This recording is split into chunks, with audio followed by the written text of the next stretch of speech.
Dans ce fjord, depuis 2 ans, on a 4 super prédateurs qui se côtoient de très près. Ce sont des ingénieurs, ils ont une multitude de matériel. Tous ces animaux communiquent ou chassent avec des sons. On met ce casque-là avec l'ensemble de la symphonie et on se rend compte de cette richesse, quoi. Un jeu de cache-cache, un jeu de chasse sous-marine, donc beaucoup de questions.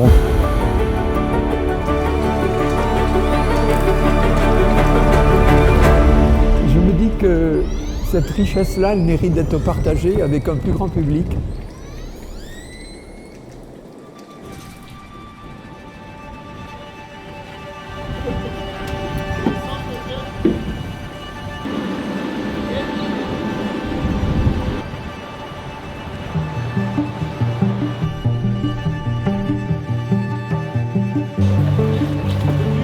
Donc ça a pris un peu de temps, mais ça y est, on s'en va.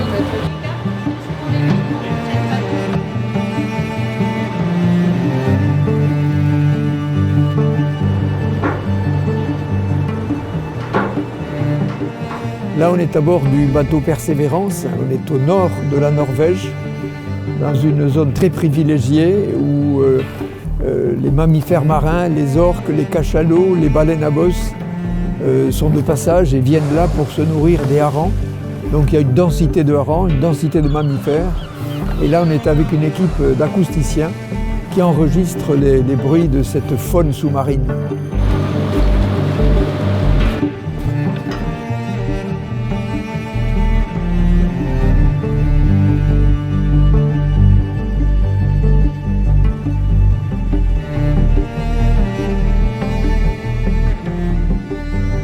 Il faut comprendre que dans ce fjord, depuis 2 ans, on a 4 super prédateurs qui se côtoient de très près.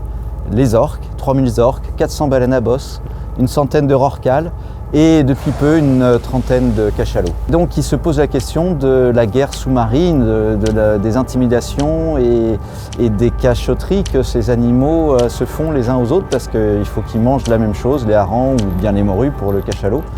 Et donc devrait s'établir une sorte de concurrence ou d'évolution de leur système de communication sous la pression de leur présence.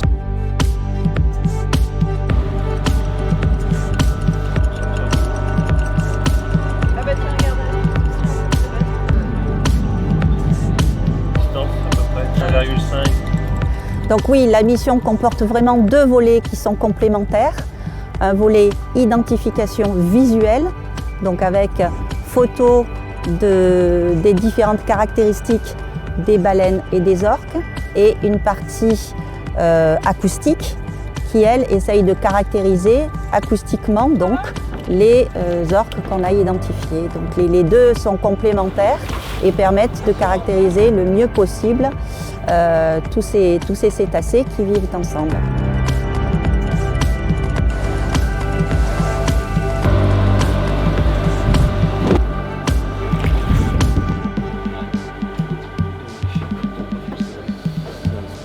Et l'ambition, c'est de comprendre l'évolution de ce système de communication qui est sous pression climatique et anthropique. Ça veut dire sous pression aussi des whale watchers, sous pression des pêcheurs.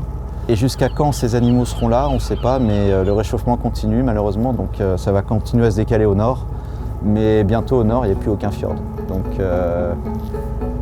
où ?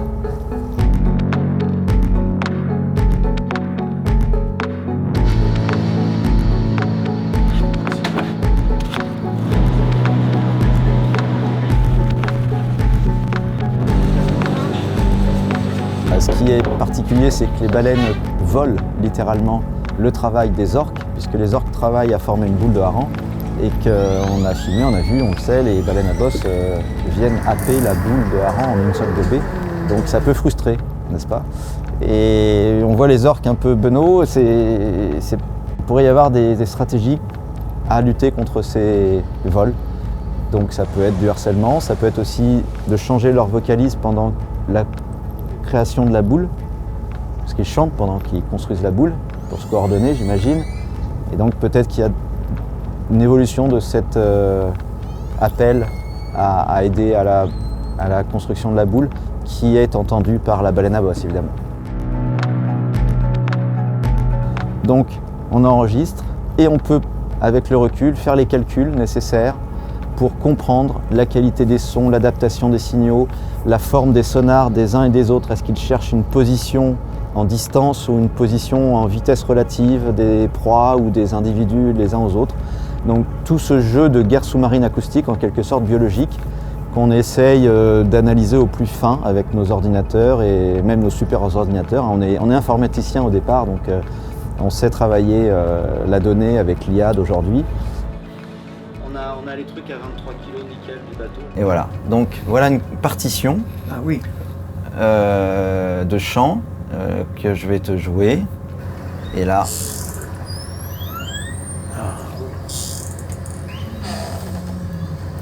Donc on est dans un échange social d'orques.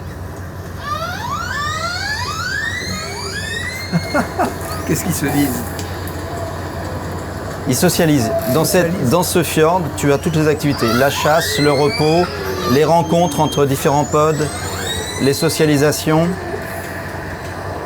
On entend bien les vocalises qui sont proches des nôtres, nos voyelles, mais ils ont aussi la communication par les clics et qui contiennent de l'énergie à certaines fréquences.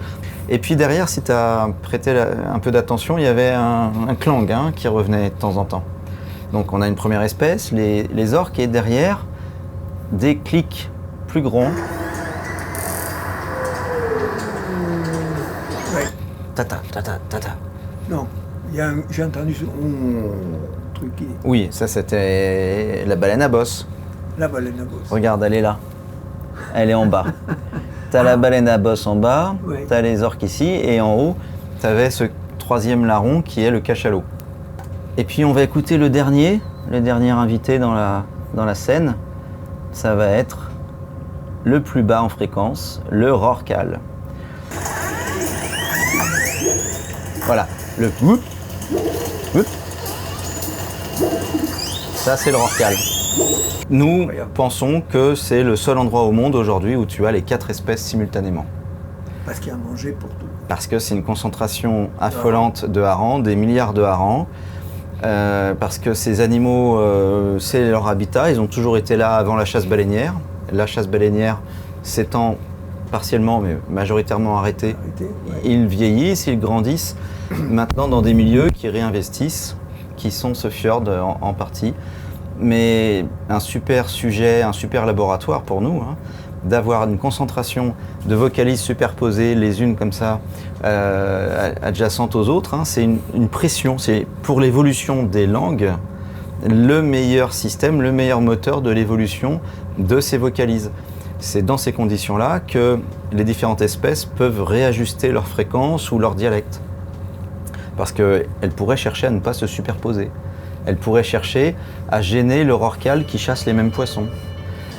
Génial. Ouais, c'est des mélanges qui sont d'une richesse incroyable. Merci pour toutes ces informations. Donc là... L'information, c'est un partage d'émotions. Oui. Et là, tout d'un coup, les dialogues qui se passent là-dessous, en silence, on va dire, pour nous. Mais dès qu'on écoute un peu ce qu'ils enregistrent, ils nous ont fait part de cette musique sous-marine, c'est prodigieux. Et je me dis, mais le monde a besoin de cette écoute, puisqu'en fait c'est la traduction de la richesse, et en même temps c'est une traduction de l'impact de nos activités humaines. Et donc j'imagine bien une mission qui serait à l'échelle plus large, plus planétaire, qui serait une écoute du monde sous-marin pour arriver à en faire un inventaire, mais aussi déterminer les traces, les signaux d'impact de nos activités. Là, il y a une thèse ou deux sur le sujet des données qu'on a récoltées en quelques jours. Il faut se comprendre, c'est des données très complexes, très denses, on a plusieurs téraoctets d'enregistrés et on pose plein de questions sur ces données. À la fois géophysique, comment le son se propage dans ce milieu, et cognitive, comment les animaux utilisent la caractéristique de ce milieu pour communiquer au mieux ou se cacher au mieux possible des autres espèces. Un jeu de cache-cache, un jeu de chasse sous-marine. Donc beaucoup de questions, des années de travail et beaucoup de plaisir parce qu'on est acteur aussi sur le terrain et on comprend les données qu'on a enregistrées. Ils parlent de choses que l'on ne voit pas. Ils sont dans des micro-signaux, des micro-ondes avec une passion qui qui est transmissible. Tout l'équipage est vraiment ravi de cette mission. C'est incroyable. J'ai appris la bosse. À l'unanimité, pour le peu de temps qu'on a passé, c'est très intense et tout le monde parle d'une réussite.